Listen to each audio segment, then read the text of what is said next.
Welcome to Better Than We Found It, the podcast for leaders driven to leave a positive mark through their leadership. I hope that I will have created some ways in which the circumstances of your birth don't predict the opportunities you have in your life. I'm Josh Huggins, your host and the founder of GS2 Partnership, a search firm committed to connecting visionaries dedicated to environmental and social betterment. I have two young sons. I want to be able to tell them I did use the resources and expertise of a company to try to create more awareness about climate change. In each episode, we delve into the minds of executive and future leaders. We discuss how sustainability guides responsible leadership, sparks change, and drives value. The way of thinking I try and advocate is for us all to think about us having a collective problem to fix, which is climate, and that we need to rebuild our global economy. We are GS2, and we are on a critical journey to connect to those who believe in leaving the world better than we found it.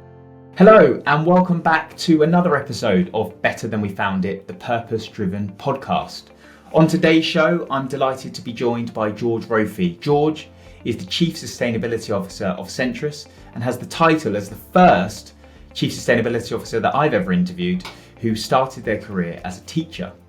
So in the conversation, we talk about his journey from teacher to CSO and everything in between, with roles within corporate finance and within a large multinational bank, through to his time in the more impact-focused Centrus. Centrus is an organisation focused on sustainable finance within the essential services sector, and a really interesting organisation that I'm sure you'll be interested to hear more about as we go through the conversation. So I'd love to introduce you to George.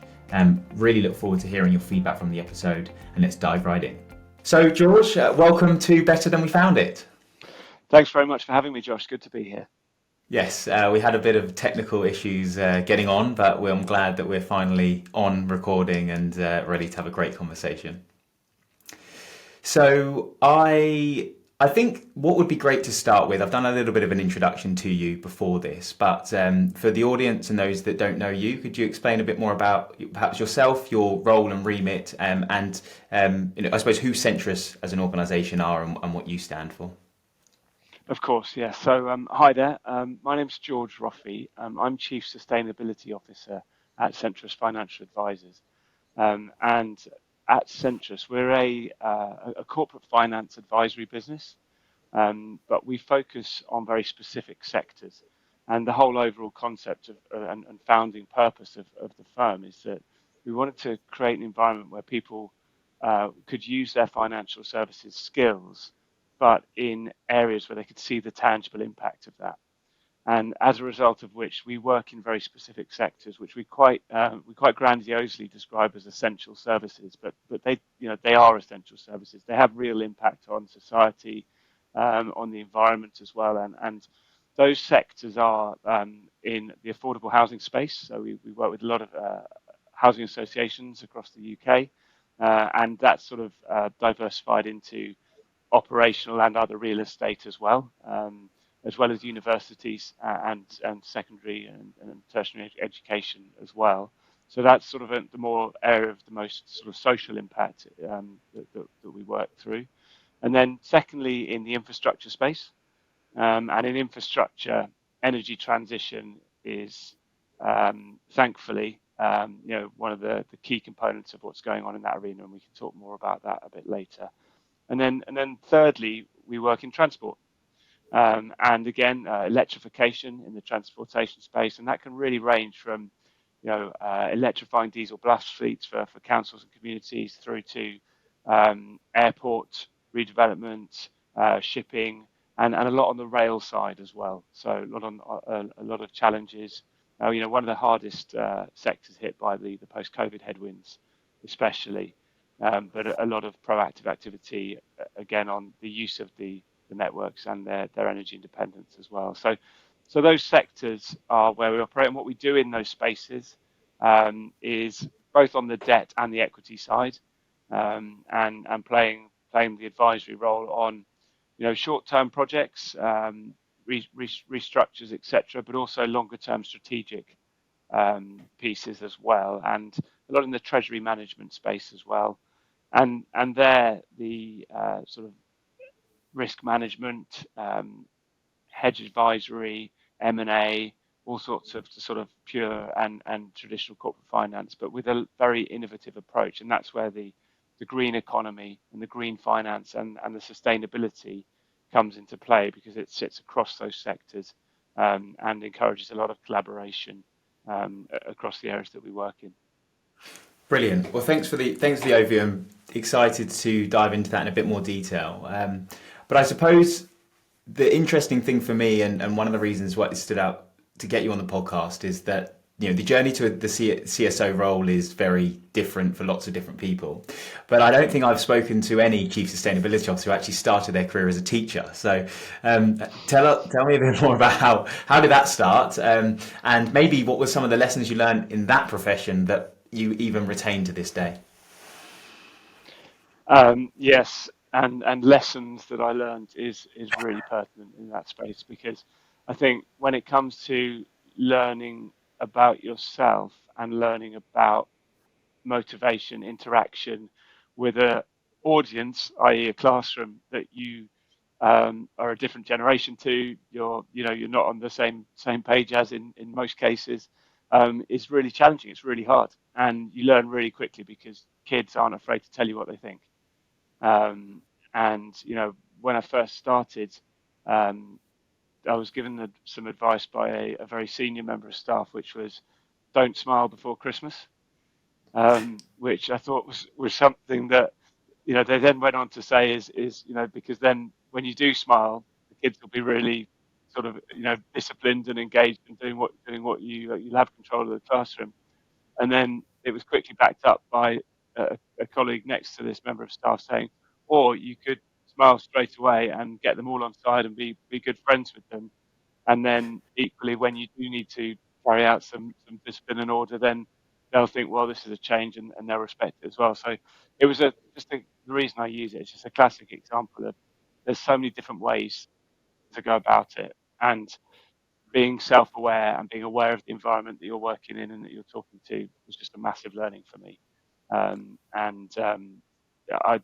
probably isn't a day that I don't really draw on things that I learned from that experience. Sure, and I'm sure there's some analogy around being in a boardroom and feeling like you're with a class of children, but we won't go down that route. So how did that come about? How did you start as a teacher? And I suppose what was the viewpoint at that point of your life of what you wanted your career to be? I had already always been told by friends, family growing up, that I should grow up to be a geography teacher. When I did all of the kind of the Myers-Briggs and the sort of career assessment stuff at school, it would always kind of put on a blazer with some elbow patches and teach people how to colour in, was mostly the feedback that I got. No, it was an opportunity, and it was one of these sort of slots between school and university. So did the training on the job, which was fantastic and really thrown into it. And it was also a class at which, at that age as well, I had no idea what I wanted to do.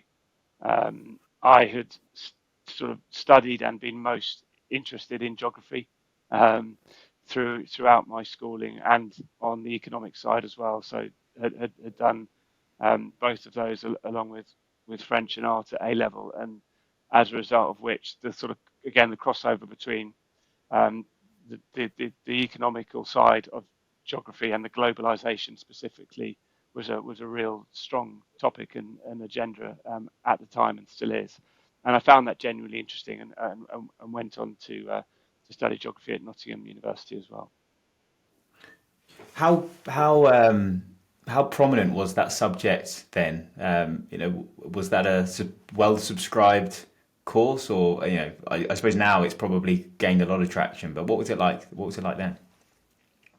Yeah, it was more specifically split into physical and human geography in those days. So on the physical side, you were learning about the environment, whether that was coastal dynamics, whether that was ice age, different kind of ecological histories as well. So the real sort of physical, tangible landscape side of geography. And then on the human side, it was everything from sort of urban planning and population analysis, all the way through to the sort of social economics of you know, sense of place in your environment and how that interacted in the world. So the probably the biggest unifier across those two extremes of the subject in my time was around the advance of technology and how technology was globalizing, and I think it was quite sort of in an articulate way described as the annihilation of space through time, which was essentially saying that technology was bringing everything closer together by making everything faster, and you could achieve things way quicker. And whether that was in containerization in the shipping industry, whether that was development of the internet, whether that was messaging and communication, as well as the capabilities of computers in terms of processing and the size as well. It's a big change from on a microchip perspective that enabled computing functionality to be in products and sort of purchasable products that were on a much smaller scale than they had been previously. And again, that enabled more mobility, more connectivity. So that shrinking of the world through the technology and what that was doing both on a physical and a human geographical perspective was a common thread of the course. Sure, understood.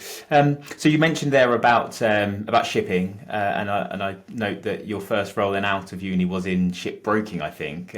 What was that like to go from teaching into that industry, and how did you find that? Yeah, it was I'd written my dissertation at university on the role that shipping was playing in that sort of globalization concept. And I, as a result, pursued. I thought that was something I could use on my CV to try and to get a new role. And it was one of like many early jobs, huge learning. And what excited me the most about it was the introduction and meeting to different people from different parts of the world. And it's a really strategic industry. You need to be. It's almost like playing a game of pool or something where you've got to be a few steps ahead. You've got to try and it might right if we make this move, then this vessel's going to be in this port empty, and therefore from a sort of collaboration and joining up those with the vessel owners with those companies that needed the distribution of whatever the freight or the products that you were focusing on.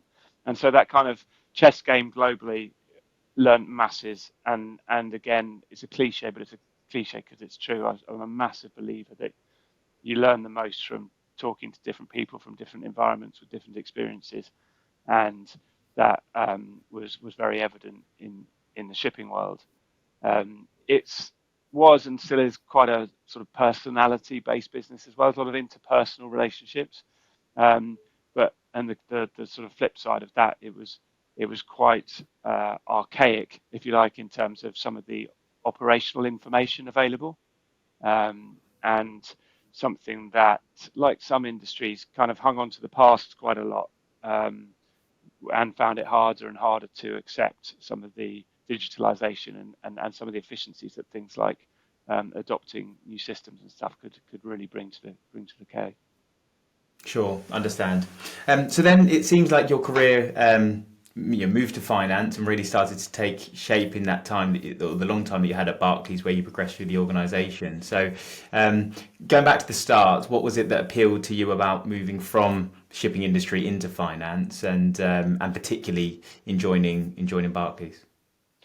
Yeah, at the time, Barclays had a really good reputation for its graduate scheme in terms of being a really good school for further learning. And I had spoken to a few people who had been through it, and some had stayed at Barclays and others had moved on to different things. But the unanimous sort of output from them, which was really consistent, is that the opportunities that you get exposed to on what at the time was a 2-year learning scheme were fantastic, and that really appealed to me. There were certain things in terms of the aspirations of career direction on the shipping side that didn't appeal to me, and so this seemed like a logical next step where I was still just trying to keep my options open, which is something that I was always jealous in school days of people who seemed to know what they wanted to do, and as a result of which my career decision making was very much about what's not going to close doors for me while I work out where I can, provide the most use in it and enable the most stuff to happen successfully. And therefore, the appeal of going somewhere where the reputation of the learning, the exposure to different types of the business was really strong, appealed a huge amount. So went through the interview and selection process for that, and it 100% proved to be the case. I worked in rotations for good sort of 3 to 6 month periods, and I very much started on the retail banking side, and again that the personal interaction in the branches, helping with the processes and the operations, but also people's feedback and viewing that, and did lots of good things, sort of including sort of secret shopping and stuff like that, where you would go into branches and pretend that you were a customer wanting to take out a mortgage or wanting to open a new savings account or something like that, and then it's pretty tough because you're essentially lying to the personal banker you're talking to, and they know in their training and their career that might happen every now and then, but you then need to reveal yourself after the event and go through feedback and what just being really honest about what you thought, what they thought, and I really respected that as a kind of learning process for people where you have that kind of first-hand engagement with them, and therefore you could sort of be pretty honest about coming from a sort of position of ignorance, being honest about how they'd work with you. How, I suppose, given that I suppose you're still relatively new to the organisation when you're doing that, who is it? Who are these individuals that are providing that service? Are they much more experienced than you, and actually giving that feedback? How was that received? Yeah, really varied. So some of them, it was they might have been working as a cashier, or on some of the queue work, and had gone through the training and the qualification to become a personal banker, and therefore it was early days for them. And others had been doing it for 20, 30, in some cases more years, and therefore I learned a huge amount in that process around giving feedback and also receiving feedback, and the importance of things like first impressions and listening, and really, and I know it sounds easy to say listening, but that the proactive listening and doing that in a way that people feels like and know that their opinion is valued, and building that common ground and trust, really, really important. And if you've done that a few times, it makes it something for yourself that you learn the triggers that help to deliver tricky messages, and also just to respect that different people are in different situations and are hearing things in different ways, and being able to adapt and react to the circumstance appropriately. Sure. Yeah. So how did your role progress there? What were the roles that you ended up doing outside when you finished that initial graduate period?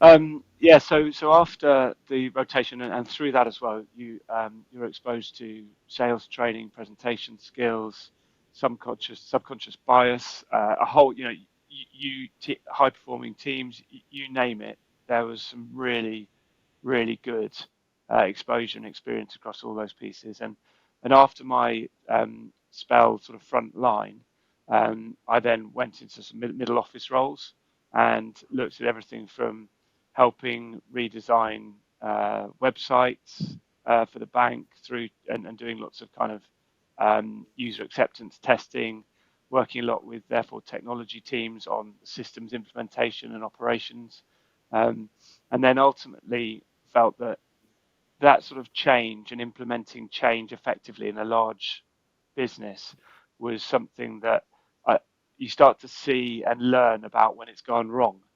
That it makes you really kind of realize, oh my God, actually, it is something worth taking seriously. You know, sometimes when you hear about big companies having whole functions that are around, you know, change implementation, or you're a change agent, or you're, you know, a program manager, you think, you know, why the hell would something like that be needed or useful? You know, what a waste of money and time. And actually, it's when you start to see firsthand something, specifically when it's a change that affects an end user or someone's day-to-day job, and if it's just been chucked at them and without understanding how it might work, how it might impact them, and the realities of it, it can break teams, it can break so much stuff, and therefore it's worth caring about it. Anyway, that having been exposed to some of that, I then pursued quite a lot of training in the sort of program management office side of things, and that led into working in group risk at Barclays, so into the central functions. And in those sort of roles, if you are implementing change, different projects to change, you know, approaches, systems, structures, and things like that, if you've got a bit of frontline experience, people listen to you a bit more, and because you can you know, you can compare and actually show that you can empathize with their situation and their experience, and that helps get the buy-in and the understanding, but also for them to share with you actually what is going to make a difference, what does matter. So that sort of project and change management moved me into the central functions, and in that space, there were various new systems coming online in group risk and group finance, and I had been involved in the delivery of one of those systems as a project. And when it went live, they wanted somebody to run it. And it's a classic. Again, lots of people will deliver a new project, system, department, and then they'll just go, job done, and walk away. And you know, the scattering of pieces to pick up thereafter is really really tricky. So to have somebody responsible for the operations of system, process, whatever it is, once it's gone live, I was a big believer of that being a really prudent and sensible thing to do. And that set me off on, it was a really exciting subject, Josh. It was a regulatory reporting system for something called Basel II, which was all about your sort of capital adequacy as a business. And it was, when it comes to the regulations for those large corporate companies like Barclays, it's absolute top priority. It's kind of your license to operate, and you've got to get it right. So in that process, through doing some, you know, 7-day weeks, 24-hour days quite regularly to get this thing working properly over a couple of years, and huge investment from the bank, it's one of those classic examples of the things that you hate the most and the hardest work are often the things that you learn the most from. And you can actually also then you know, appreciate the effort that goes into people that are then, you know, performing those sort of roles on projects and changes as well. And long story short, I'd kind of did an okay job of running the capital reporting sort of systems operations, and over the next sort of 3 or 4 years brought various other internal systems into that operational team. So by the end of which, I think we had 17 or 18 different internal systems operations for group risk and group finance at Barclays.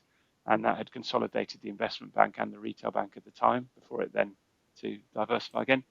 And what was most exciting about that and really resonated back for me again was that working with and setting up teams with people from different countries, because it's a global bank and you have to have a sort of follow the sun model to support these processes, and therefore had teams in Noida in Delhi, in Pune in India, in Glasgow, in Chicago, in Poole, in Dorset. So some real extreme kind of varieties, Yeah. but again, massive learning from people with loads of different opinions, and it just sort of underlines something I've always really cared about, which is that everyone's got something to bring to the table, and you should listen to it and bring it on board.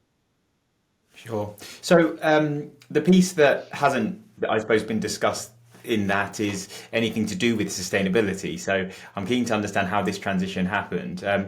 But I suppose one of the things that we've seen gain prominence and the pressure that Barclays been under is, of course, their financing of the oil and gas sector. Was that something that at that time was clear internally? Like, were you feeling that as an employee that this was something that the bank was coming under pressure or scrutiny for? And where was sustainability in the world of Barclays at that point? Yeah, no, it's a really good question, because it's the external perception of working somewhere and the internal perception experience are often really different. But actually, at a large somewhere that has a big brand that you're working under, you can't help but be quite aware of both. And often it's very frustrating because you have an external view and things being exposed, and internally you haven't heard anything about it at all. And so it definitely raised a lot of voice and internal people putting their hand up and saying, "Look, this isn't good enough. We know what's going on here." And that led to what was, again, it was a good thing about Barclays is there was pretty strong evidence that people listened, and you had the opportunity to provide feedback on what you thought, and that would, yes, it's large corporate, and sometimes it would get lost going up the tree, but more often than not, it would be listened to. And I think at the time, the acronym was not ESG, it was CSR, so it was a sort of corporate social responsibility, and the social side of it was actually dominating that, and the environmental side less so. And I think that was a combination of just awareness, evidence, belief.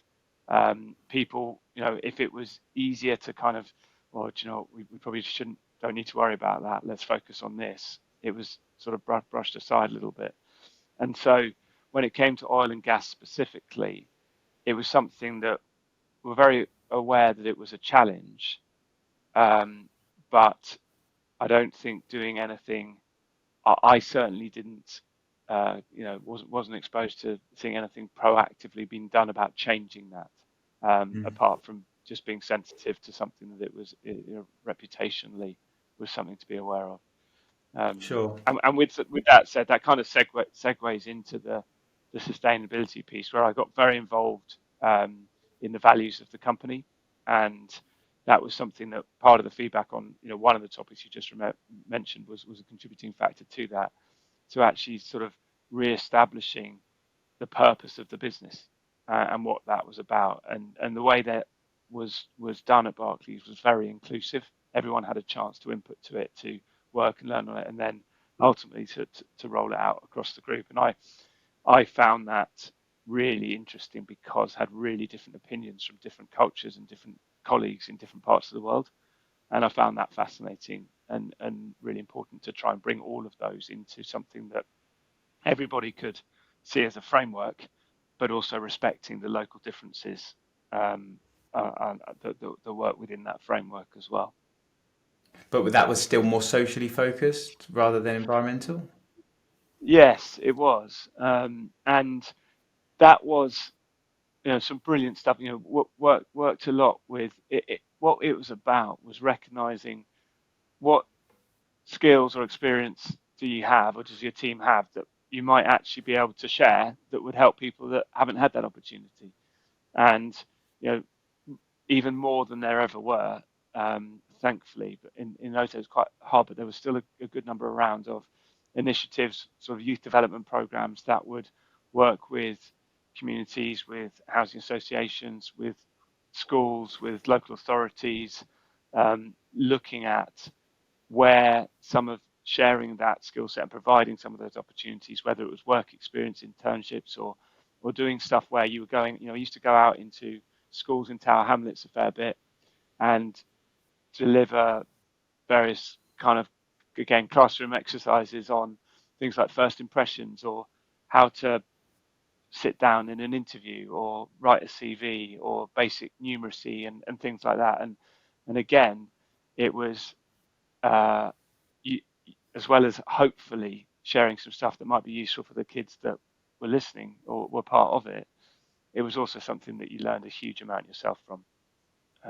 And so yeah, the social side of things was important, and it, I'm sure the greenwashing term that's been spread over the environmental side of things, and we go into that, but on the social side as well, I was a big fan of trying to make sure it wasn't something where people were just ticking a box. And therefore in Barclays, what they had actually done is they'd embedded it into your whole performance in your job. So if you'd done nothing in the values space, then you wouldn't be eligible for a promotion or a new opportunity or a pay rise or anything like that. You had to be. It was really put down there to say that everyone needs to be contributing to this, and it's that classic of it's nice to have an idea, but you've also got to back it up with some policy and some actual action. Sure. So then moving on to Centrus, obviously you were with Barclays for a long time, and you made that change. What was it that was the trigger for that? And then I'd love to talk a bit more about getting into what Centrus do and your view of sustainable finance. Yeah, I mean, two things really. Just firstly, I've been there a long time, and a change and a freshen up was needed. But also in my sort of working with teams in different parts of the world, there was a lot of decisions about where you should locate these teams, and often that was mostly motivated by cost, but also there were a few of us in the sort of finance change department who were quite advocates of actually, rather than keep moving this stuff around, let's actually upskill, bring the knowledge into these teams that have now established. They understand the operations. Let's bring and there was quite a resistance to that to start with, and then it started to actually gain quite a lot of good traction of putting the responsibility and the leadership and the ownership in these locations with these teams as well, rather than having kind of one person in a head office who thinks they know what they're doing, controlling everything. Let's actually diversify that and delegate it to the people who do know what they're doing. And that those two things together enabled me to go, right, time to move on. And the appeal was, having worked for about 15 years in the large corporate world, was to try and find somewhere in the sort of small, almost entrepreneurial environment that had a real purpose as a business, but not somewhere where I couldn't hopefully use some of my experience to benefit that business. And that's where the sort of operations, sort of chief operating officer type role in a newer business that needed to establish those internal processes and get them all set up was the appeal for me to make the change, and Centrus ticked those boxes. Sure. And in looking at your profile in the time there, you've held a number of different positions, and understandable in a smaller business. One of the bits that was really interesting to me was I saw that your role merged the people and culture, kind of HR side, along with sustainability. What were some of the challenges you faced when you merged those functions together, and also the positives of the synergies that you discovered in that?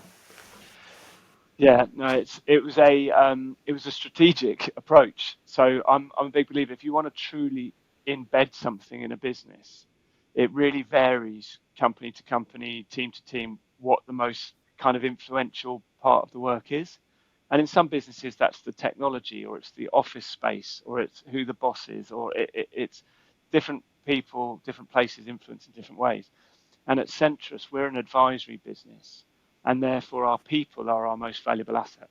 You can't be out talking to clients about things that you don't understand 100%, inside out, that you don't believe in, because that just undermines the credibility and trust of what you are. And so I was a big part of my whole strategy in doing what you just said was at Centrus, the people department, which didn't exist until I, as part of one of the internal operations that are set up, would be the best place to truly embed sustainability across the business. And then, therefore, when my colleagues were out talking to clients, they were natural advocates of it because you had an internal footprint, an example that they believed in. And if someone's telling you something that isn't true or they don't believe in, you can see it in their eyes. Like it's a trust in there. So, and that carried a lot of weight with the board and got supported for that reason. And also, everyone is involved in HR. We're employed. You're an employee, or you're a line manager or team leader, or you're trying to find somebody to work with you. And there's every involvement. And I'd established something called total reward at Centrus, which is appreciating that yes, base salary is important and benefits and all sorts of good stuff like that. But actually, the reason that people either choose a job or choose to stay in a job is primarily, if those things are at a sensible sort of market level, is around the career opportunity and also the learning. If every day is the same and you're kind of pigeonholed in a box, that monotony catches up with everyone over time. Whereas if you can provide the opportunity for progression, for learning, for change and different things, and therefore the sustainability as a topic and as an area was something that everyone was aware of and was important in their real lives, but also was a whole component of the founding purpose of the company as well. So it had a big impact on the culture and the HR side, and it made a sensible place of bringing those two areas together. Sure. And as Chief Sustainability Officer of the firm, could you talk about maybe a specific initiative that you've led or delivered that you believe has made that sort of significant impact in what it is that those founding principles that Centrus was created to do, and has delivered? Yeah, no, absolutely. I mean, what I'm most proud of is something that I can't take any credit for at all, or explain too well either, which is the evidence. So that the case studies, the credentials of the work that we're doing in the sectors that we operate in, and loads of those across our website. And in there's lots of examples of the environmental impact or the social impact that enabling the housing association to refinance or to get the funding in place for X, Y, and Z development, or refurbishment for health and safety reasons, or building whole communities is really strong stuff. From an internal perspective, the thing that's probably had the biggest impact is something called B Corp certification. I don't know if it's one of those things that when I asked people about 4 or 5 years ago if they'd heard of B Corp as a certification, you'd probably have 3 or 4 hands in a room of 50 might go up at the most. Whereas at an annual event we do for some of our system users in November each year, when I asked that last year, about 4 years later, we probably had about 25-30% of the room saying they'd heard of it. And essentially, I would have thought it would be higher than that, to be honest. I mean, maybe because we're in the echo chamber of sustainability, we hear about it a lot more. We are, of course, have just had our own certification of B Corp, so it's something that's front and centre. Oh, there you have. We haven't got ours yet. We're waiting to receive ours. For those that are kind of listening along, not watching, George is showing the B Corp. Is it plaque? Is it called? Or I can't remember what it is. Yeah, block. I think it goes as far as It's very sensibly made out of old scaffolding, timber, and unused fire hoses. So it's a good bit of kit. laughing with a client of mine yesterday, as I was saying, 'cause they're a B Corp as well, and I was saying we haven't had ours yet, but I assume that probably it's hand delivered by somebody on foot to reduce the carbon emissions, and that's why it takes so long. We'll be No, waiting a while, it's I think. the whole purpose of it is that as a certification, it's a sort of third-party verification that you are genuinely using your business as a force for good, and you are tested on all sorts of things. And for the credibility of it, you can't just make stuff up. You know, there's 300 odd questions, as you'll know, Josh, and in there you might be in 2 or 3 rounds of testing asked to provide evidence on any one of those. And so you can't answer anything with a kind of just tick the box. You've got to have the proof in the pudding. And it's about walking the walk as well as talking the talk, which in the sustainability world is absolutely vital. And I'm starting to see that momentum and hope going. And B Corp's just one. You know that there are growing number of certifications, reporting standards, regulation, legislation, common taxonomies of data, you know, across the whole world, and those are all playing a part. And the things that play a part are so many, but that's because it's such a big problem that every little piece has got to join up to actually, you know, influence and move in the right way. Sure. I'm mindful of time. A few questions that I really wanted to cover. So I saw that you become the co-chair for the B Corp Finance and Investment Circle. Yeah. Just very briefly, what are the goals for that role, and how, I suppose, do you plan to influence the broader finance industry through that platform? Yeah, traditionally B Corp originated in the States, in America, and it was traditionally more in the kind of retail and product delivery sector. So companies like Patagonia, Danone, you know, the kind of where you were really from raw materials to and waste. You're in the full life cycle of product, and as a result, the evolution of it as a standard, as a certification, is starting to, as it's growing globally and becoming more widely recognized, starting to be more context relevant to what you are as a business. And as a service industry, you know, our environmental impact is predominantly our travel and our energy use in the office, right? Whereas if you compare that to a large energy using factory producer of any product, very, very different. But the impact of the advice that we give, or if you're an investor, the impact of where you are investing your money, or the management of your funds is huge, hugely significant. And therefore was very keen that the finance and investment group, those who are certified B Corps and those who are, going through the process, had a platform where they could sort of get around and talk about that. You know, what have you learned from it? How can we help others? How can we actually have a positive influence here, where really recognizing that our decision making is having fundamental impact on the environment, on social side of things, and on the governance and the risk management. So the ES and the G, and across the whole sustainability piece.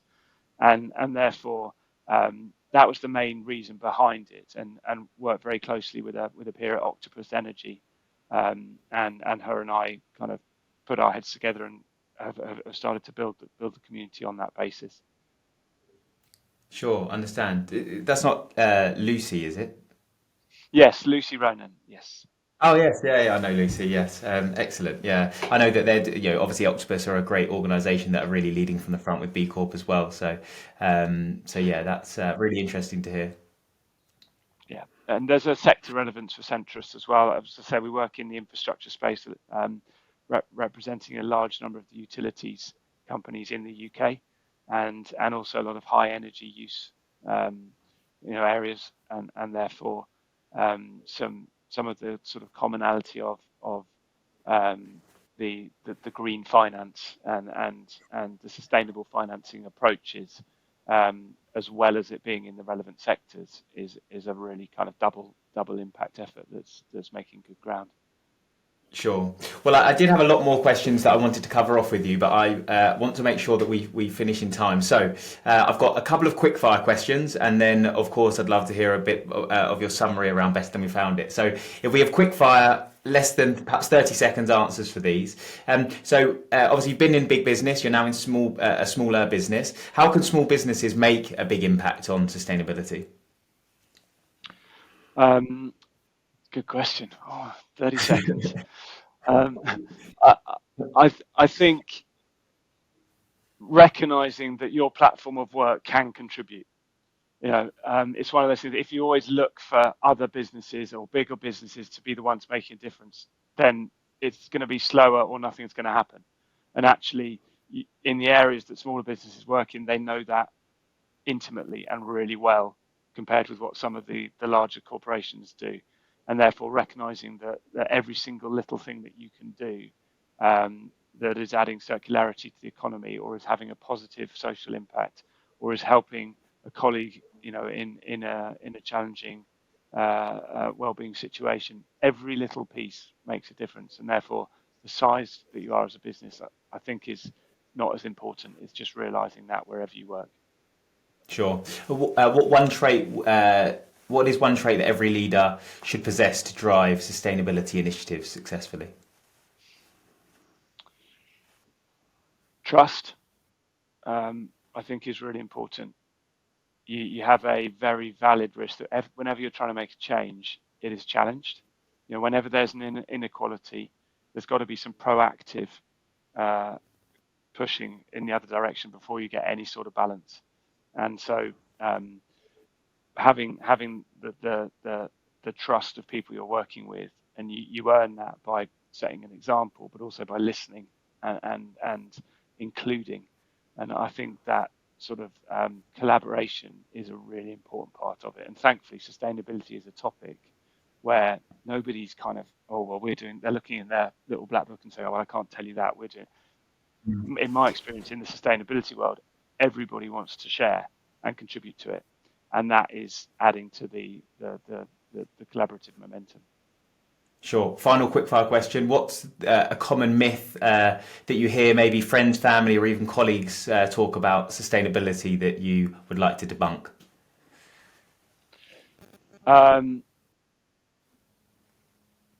That it's hard to say it politely. That it's corporate BS. Yes. that it's not true, and why are you bothering? It's not real. And the reason being, it sort of comes back to my belief that if you think that you can't, no matter how small the thing you do does, if you think that doesn't make a difference, then nothing's ever going to happen. I think team sports a brilliant example of that, where if you've ever played on a team where it's not going very well, you're losing the game, and you're looking around waiting for one of your teammates to do something, or your coach is on the sideline saying, "Oi, Huggins, do something magic." It will never happen. Whereas if you look at yourself first and you go, right, how can I make influence here?